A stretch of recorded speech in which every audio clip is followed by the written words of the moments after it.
Hi, I will talk about how to visualize spatial transcriptomics data using U-CIE color encoding. And first of all, I would like to start from the story of U-CIE, how all these things started and where it was meant to be applied. So back in the days when I started my PhD, it had nothing to do with spatial transcriptomics. Basically, we're trying to answer the question of how can we visualize high-dimensional data on a network.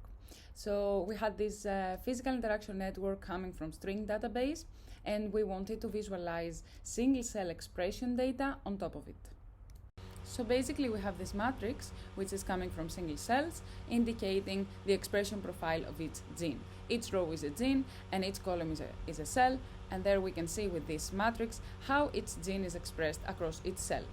And of course on the right side, we have the network coming from string database.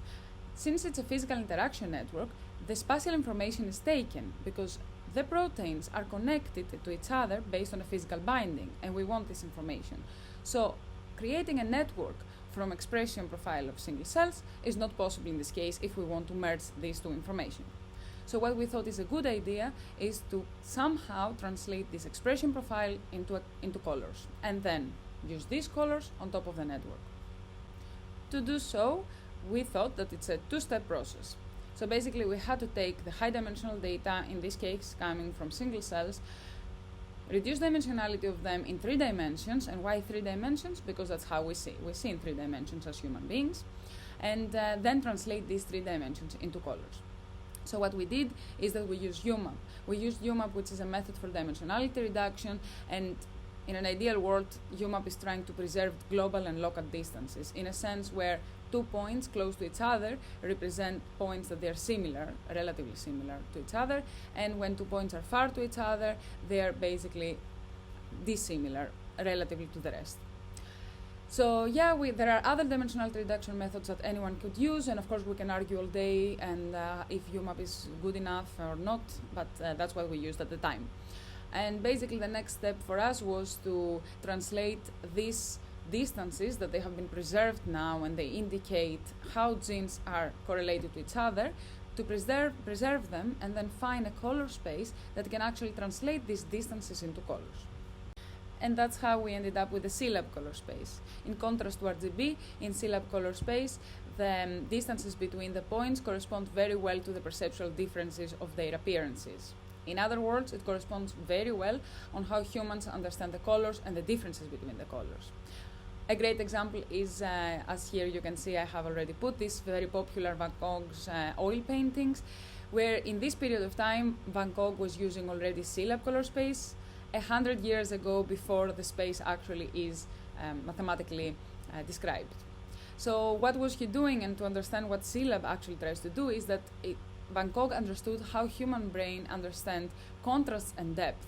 So what he did in his paintings is that he actually used complementary colors. You can see on the left that is green and red, and on the right blue and yellow. And if someone is colorblind, I'm so sorry, Van Gogh, but by that time didn't think of you. But apart from that, he also uses lines that they're not straight, they have a curve, and that's because that's how we understand depth and contrast. And Van Gogh understood that very fast. So the only problem that we have is that the CIELAB color space, as you can see, it's not an easy space. It's an arbitrary geometrical space.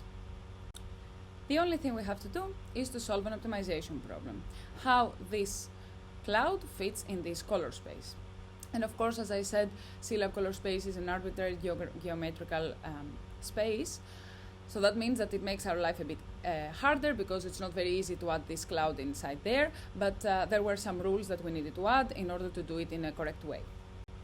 First rule was that, of course, we can shift our cloud inside the color space in every direction, in 3 directions. Basically, it can go up, down, right, left, is not a problem as long as it fits as good as possible. Second rule is the rotation. 3D rotation, of course, we're allowed to rotate this cloud inside the CIELAB color space as much as it gets in order to get the best fit inside this shape. The last rule, and mainly our restriction, was that we can only scale with 1 dimension. We can only make the whole cloud as it is bigger or smaller, and we are not allowed to scale individual points, because the whole point of it was that with doing the UMAP and creating the UMAP cloud, we have preserved some distances between the genes. By actually scaling not uniformly, we would lose this information, which was very important in the first place. Having done all this, then the last thing is to actually fit it in this color space as good as possible, and of course we penalize if this cloud is way bigger than the space and points are outside. The final step, of course, is to, now that we have fitted as good as it gets in this space, the cloud, is its point to take one color. And that's how it would look if this cloud would fit in this color space as good as possible, where you can see that here its point, the distance between points, indicate the similarity of genes, and the colors indicate exactly the same thing, because basically the colors have been created by the UMAP. So now we have twice the same information, and here you see that the colors indicate similarity between genes as well, and that's why they are uniformly applied on the points. Here, just to answer how did it go with the whole thing that we're trying to do with the network, here I show you how the network looks, and of course I'm using string up in Cytoscape to visualize the network, and on top to match the colors that they have been produced by U-CIE. And basically what you see is that of course the coordinates are taken, so now we don't have same colors classing together, but they are distributed, and I think you may be able to see already that there are some green clusters around, which as far as I remember is housekeeping genes, but of course you may want to read more about this particular experiment and another case study, of course, that we did by following our paper and reading in more detail. And here is the overview of the algorithm, where it shows that we take high-dimensional data, translate it into a cloud with UMAP probably, and then try to fit it in on this color space in order to take some colors based on the similarity of the genes. One more thing about U-CIE is that it is a web resource. When I developed that, of course, it could handle individual single-cell datasets. 2 years later, I can tell you that it depends. As long as your cells are around 3,000, yes, of course, you can upload your dataset, and then it does the whole single-cell analysis with some fixed parameters, and it pops up the colors, which can be extracted and used somewhere else. But in case that that's not the case for you, you can still use the web resource with the track of 3D data, where you can locally reduce the dimensionality of your data in 3D with your own favorite method, without arguing about UMAP, DSNI, etc. And then upload the 3D data, which are way lighter, of course, and then it's easier to be used by the resource, and then extract by the end of this process, extract directly the colors that can be used further. At the same time, we also have, it's also developed and distributed as a package through CRAN in R, and we can install it using the word U-CIE, basically install packages U-CIE or DevTools from GitHub.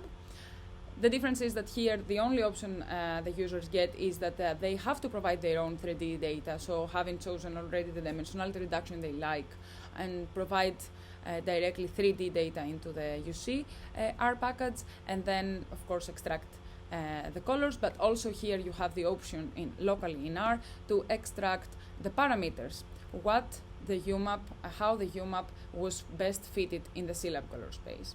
By extracting the parameters, users are able to actually use the parameters directly on another cloud or in the same cloud with new points, and actually keep the same colors distributed, so there is comparison between clouds and there's comparison between genes and networks, etc. Here I saw an example of how generalizable this tool U-CIE is. So it's a collaboration with Brunak Lab, and what we're trying to do is to plot ancestries and basically color them by discrete and continuous colors to see how that looks. Because the idea was to extract these colors and color different types of data, clinical metadata, based on the ancestries.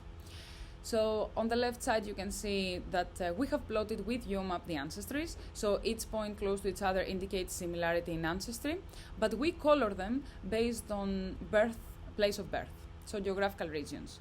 And you can see easily, it's a very good example, that we actually plot two different things. We color two different things. Here you can see South America is a good example, where we actually color the South America individuals based on where they were born, while ancestry-wise you can see that they are completely independent, completely irrelevant to each other, because similar positions are similar ancestries, but distant points with similar colors have nothing to do with each other. So basically, on the other side, we used U-CIE in order to, of course, we visualize the same UMAP with ancestries, and to use this UMAP to color the ancestries. And here you can see very easily that now its point close to each other has a very similar color. So the idea is that by extracting this color scheme and putting it on top of another type of information, when you see green, you know that these ancestors are together, but they are very different by the pink ones, that they were very far in terms of ancestry, but at the same time that they are still they are considered South America in terms of where these individuals were born, because geography has to do somehow with our ancestries, but not so much. And now, finally, I can talk about how we used this tool, this general tool kind of, on spatial transcriptomics, and why would this be useful. So, yeah. Here we have a new technology of creating spatial transcriptomics. I'm not going to go into details. It's not the part that I'm working on, and as far as I know, I'm not even allowed to talk about it. So there is this new technology which gives high resolution spatial transcriptomics data. And taking the spatial transcriptomics, of course, from this new technology, but of course also from any other technology creating spatial transcriptomics, a basic analysis coming from ScanPy and ANData would be this one, where people are trying to cluster regions based on the expression profile. So basically, spatial transcriptomics is a huge high-dimensional data set, very sparse, but indeed indicates per dot the expression profile that is accumulated by the cell types there, by the different cells in the dot. And that's a latent clustering, of course, and the annotation of these regions has happened by using Allen-Brain Atlas as reference, and the annotation from the mouse brain. So that's great. We do have annotated the different regions, but the thing is that we cannot say anything about their expression profile. Are they similar, these regions? Are they not similar? We have no idea, because we use distinct colors just to cluster them. So here is a small example that I put. Of course, I'm not an expert on neuro and brains on mice. I'm not an expert, but here you see the cortexes, the layers from the cortexes, and you can easily see that, of course, they are clustered very pretty. Layer 1, layer 2, 3, 4, very distinct, 5 and 6. That's great. But the question is, how far can they be in expression, these layers? Of course, they can have differences because they have difference in functionalities and pathways, but here we have no idea how similar they are or how far they are from each other. And that's where U-CIE is coming, to give continuous colors in order to indicate expression profiles and how similar things are to each other, because in the end we need to know, to capture biology, we just don't want arbitrary clusters, right? We need to capture as much as possible the biology of it. So basically, in this case, it's updated our pipeline. We would take the spatial transcriptomics, turn them into a cloud, a UMAP cloud, and then try to fit it in the CIELAB color space in order to take an outcome like that. Here is what we actually created. Here are the same spatial transcriptomics data colored by using U-CIE. And here, of course, I put the numbers as I used them before, indicating the different layers of cortex. If you really check precisely on the slide, you could see that you can actually identify the different layers. You can see that they have different color, of course not so distinct as before, because it's not anymore a distinct color, it's a continuous color. But it's very important to see that actually we managed, based on the expression profile, to capture these clusters anyway. 1, 2, 3, 4, 5, and 6, they are here and they are kind of separate from the others. But on the other hand, what we are able to capture here and what you see is that these cortex layers, as it is kind of expected, they are very similar in terms of the expression profile. Of course, they are distinct as clusters, but at the same time, they are similar. And they are not so distinct between each other based on this. And that was very useful because, of course, as I said before, the idea is to capture the biology. And here we can see that, yes, of course, the regions are annotated like that. But in terms of expression, the things are more blurry and not as clear as the distinct colors. So the next step that we would like to do is to answer the question of, okay, expression profile is similar but different regions. Okay, that's great. But can we talk about cell type composition for it? Can we say which cell types are more populated in the different regions, and why do we have different expression profiles across these regions? Is there something going on? What is the biology behind it? So what we did next is to take again the Allen Brain Atlas as reference, and basically if you take the mouse brain and you do the analysis and you create a UMAP from the cell types that Allen Brain Atlas has, you will end up with something like this. And this, of course, this level is the class level, the classes of the cell types, but of course the Allen Brain Atlas has annotated in a deeper level, so we have also information about the subclasses of these cell types. So the idea is still, can we use this information in order to annotate now our brain and our colors based on this reference? Instead of taking the UMAP that we just created that comes directly from the Allen Brain Atlas, what we did is to take this matrix, this single-cell RNA-seq data, and instead of just reducing dimensionality in 3D, to actually fit each gene of expression with the expression profile inside this UMAP. That this UMAP is the one that we created from Spatial Transcriptomics. So basically, by that, what we do inherently is that we compare the expression profile of its dot with the expression profile of its cell in the single cells of Allen Brain Atlas. And we actually try to merge them in the same space. So basically, when we have this distribution from the single cells in this space, now it corresponds to the distribution of the Spatial Transcriptomics in the same space. It sounds more complicated than it is. Basically, we compare expression profiles of dots with cell types. And the UMAP of Allen Brain Atlas now with the new coordinates, basically, it would look like that. Still, you can see distinct some stuff, but now the points have changed positions. The next step was to actually use the subclass information coming from single cells of Allen Brain Atlas from the mouse brain, and here is how it looks in a lower level, basically, of annotation. So the ontology is bigger, and of course we have more cell subtypes. And here is the same UMAP that we just created by using the coordinates from the Spatial Transcriptomics. And of course, the next step that is missing now, since we have basically the corresponding, each cell type right now, each cell from Allen Brain Atlas corresponds to a UMAP point of the Spatial Transcriptomics. The only thing missing is to put a color on this and actually create a map of colors and cell types. And finally, that's what we did next. We basically put, instead of the initial colors that Allen Brain Atlas has, we gave the colors that correspond in its dot from the new UMAP coordinates. So now this is a map of the colors of the Spatial Transcriptomics with the annotation of each cell coming from Allen Brain Atlas. And of course, the final step in this procedure was to see both of the pictures and see how the colors correspond in one case in the Spatial Transcriptomics, how are they distributed, and on the other side, what is the annotation of these cell types of these cells based on the Allen Brain Atlas. Of course, there are some very clear examples. As you can see, the greenish areas, probably they are populated by oligodendrocytes, and of course, the bluish areas, they are populated by astrocytes.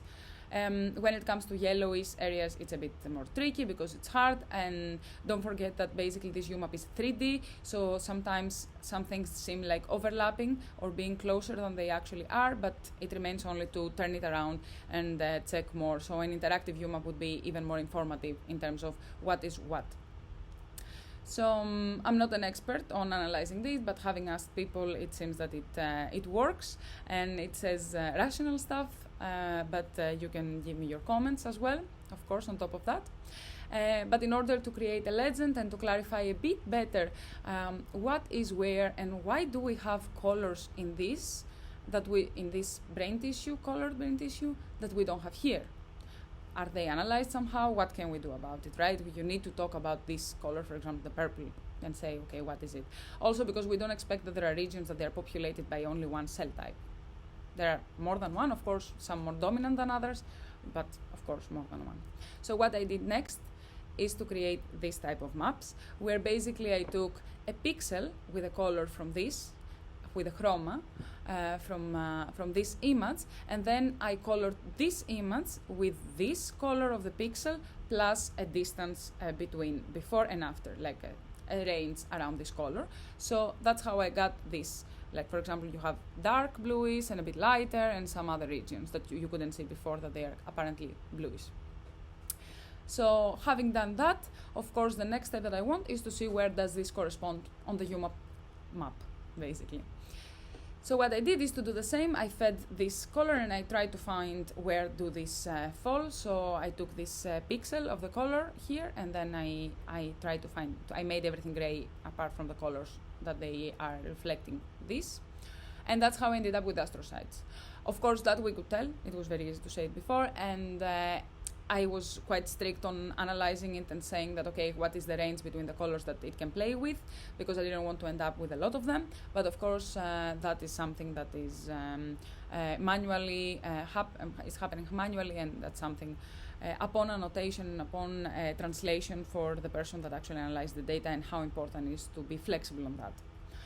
I did the same for the greenish areas, and that's how I figured out that these seems to be populated, these areas, by oligodendrocytes. Of course, as well, I'm quite strict, and also they're quite distinct areas, and that's why I didn't allow a lot of colors to expand and to take more regions, and that's why it seems that they're populated by oligodendrocytes. But on the other hand, as I told you before, it was important for me to translate things that I couldn't see in the UMAP, and that's where I went and I said, okay, can you please give me an indication of what this purple color is coming from? And that was, for me, a proof of concept, very interesting to see that basically when you took this color and you tried to find what is happening in terms of cell types, you actually ended up with LAMP5 excitatory neurons and astrocytes to be more populated in this area, which basically it's reddish and bluish, and that gives us more or less purple. Another good stuff that another good important anyway feature of U-CIE is that you can play with parameters overall, and you can make it quite colorblind friendly. Of course, nothing is perfect out there, but it's quite friendly. I think it's a good time for me to mention that all of this analysis has happened using methods, tools, and data structures coming from scverse community.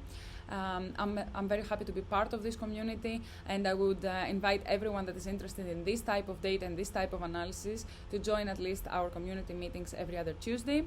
So our aim is to create open science and address problems that they're coming with high-dimensional data, more focus on single cells and spatial transcriptomics, but every question and every problem is welcome to be discussed and analyzed, and if possible, solved.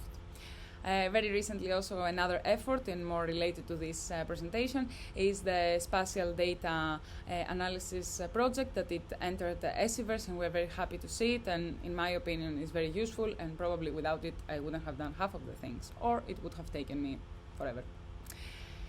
So finally, I would like to thank my PhD supervisor, Lars Jensen, who was a key component of this project idea and implementation. John Scooter Morris, who helped with implementation of U-CIE software, and of course Randa and Jeremy, our valuable and very good collaborators, that they actually created this new technology, and they shared with us the data, and they're patient enough to see this analysis happening, and our tools being developed on top of their data. So that was from me, and thank you for your attention.